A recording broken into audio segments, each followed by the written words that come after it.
Salut tout le monde, aujourd'hui on va consacrer cette vidéo à quelque chose de très important dans l'analyse littéraire, à savoir la narratologie ou les techniques de la narration. Dans cette vidéo, on va voir ce que ça veut dire l'ordre, le rythme et la fréquence dans la narratologie. Et on va essayer de donner des exemples pour illustrer ça, pour bien comprendre cet outil d'analyse littéraire. Avant ça, n'oubliez pas de vous abonner.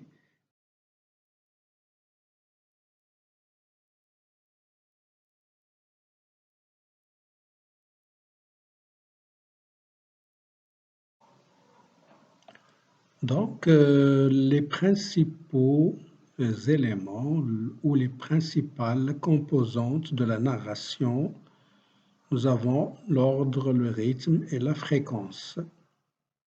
Alors, l'ordre, qu'est-ce qu'on entend par l'ordre dans le domaine de la narration ou dans la narratologie?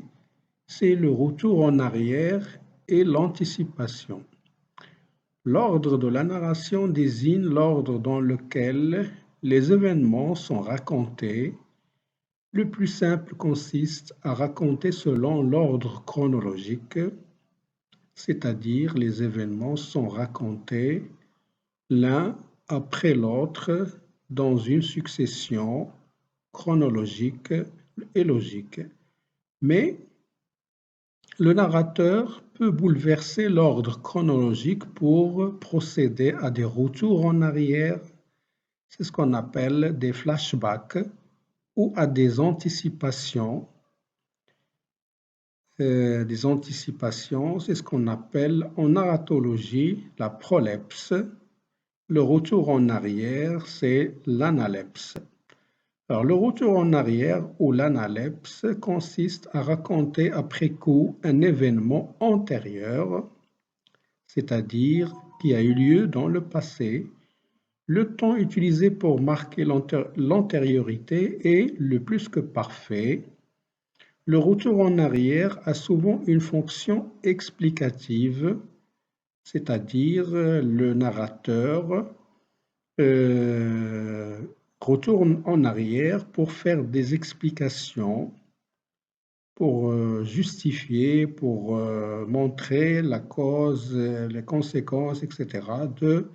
de quelque chose qui s'est passé avant. Il fournit des éléments nécessaires à la compréhension, donc éclairer le passé d'un personnage par exemple. Alors, l'anticipation consiste à évoquer un événement avant le moment où il se situe normalement dans l'histoire. On la trouve particulièrement dans les récits autobiographiques et dans les romans historiques.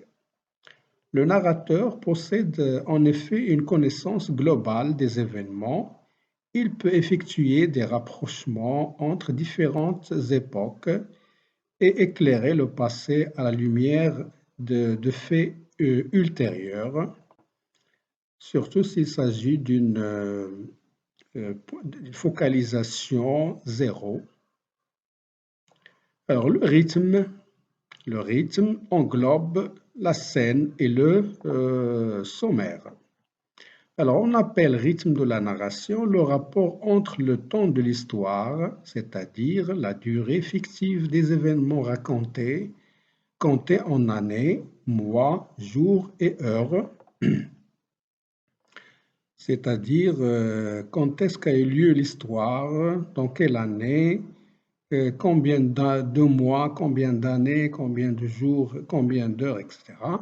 Et le temps du récit. Le temps du récit est compté en lignes ou en pages, c'est-à-dire combien de lignes ou combien de pages on a consacré pour raconter un événement. Alors le narrateur peut choisir d'accélérer ou de ralentir le rythme du récit. Alors pour accélérer le rythme, le narrateur peut avoir recours au sommaire qui résume les événements Donc le sommaire, c'est un résumé de plusieurs événements en quelques lignes, en quelques phrases, qui résument les événements en quelques lignes.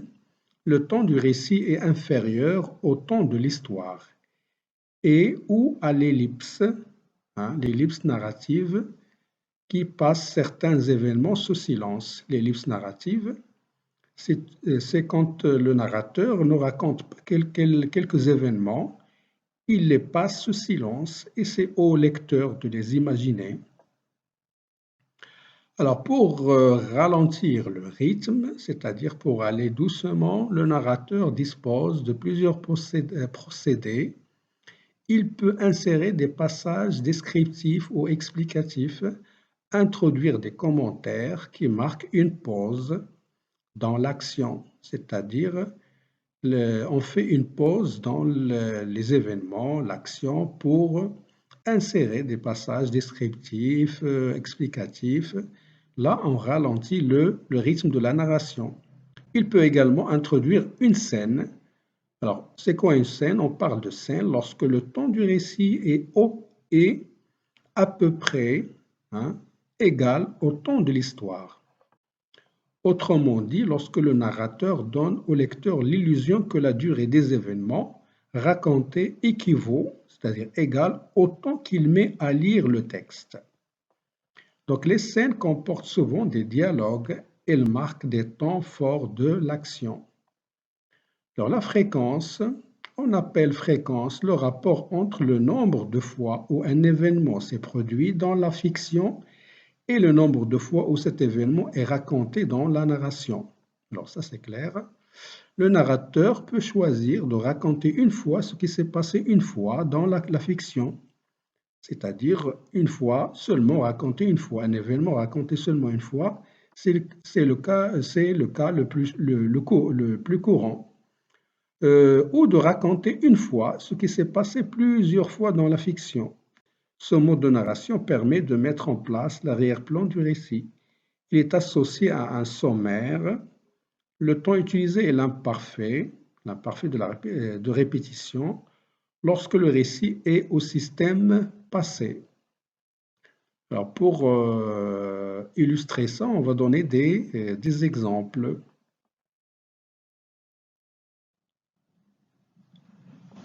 Alors un exemple de sommaire.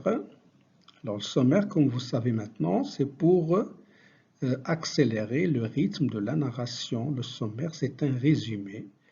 Alors, dans cette phrase, puis les années s'écoulèrent toutes pareilles et sans autre épisode que le retour des grandes fêtes, Pâques, l'Assomption, la Toussaint.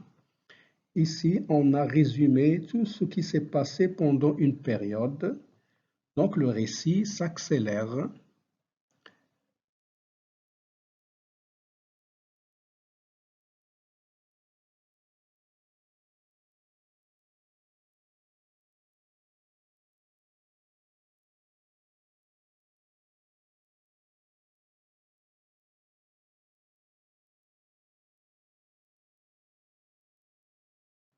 Alors ici, vous avez un exemple d'une anticipation.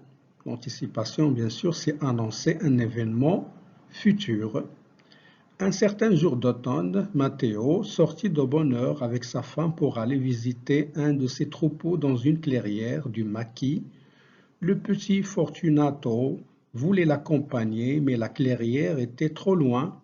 D'ailleurs, il fallait bien que quelqu'un restât pour garder la maison. Le père refusa donc. On verra s'il n'eut pas lieu de s'en repentir. Ici, on annonce un événement futur, relayé par le verbe voir au futur, on verra. Alors ici, vous avez une anticipation. Ici, c'est pour créer un suspense chez le lecteur. Alors, ensuite, vous avez un exemple ici d'une ellipse narrative. L'ellipse, bien sûr, consiste à passer sous silence certains événements et c'est au lecteur de les imaginer. Alors, Félicité la pleura comme on ne pleure pas ses maîtres, que madame mourut avant elle, Cela troublait ses idées, lui semblait contraire à l'ordre des choses, inadmissible et monstrueux. 10 jours après, les héritiers survinrent. Alors, 10 jours ici consiste en une ellipse narrative parce qu'ici on a passé sous silence des événements, on ne sait pas ce qui s'est passé dans ces 10 jours-là.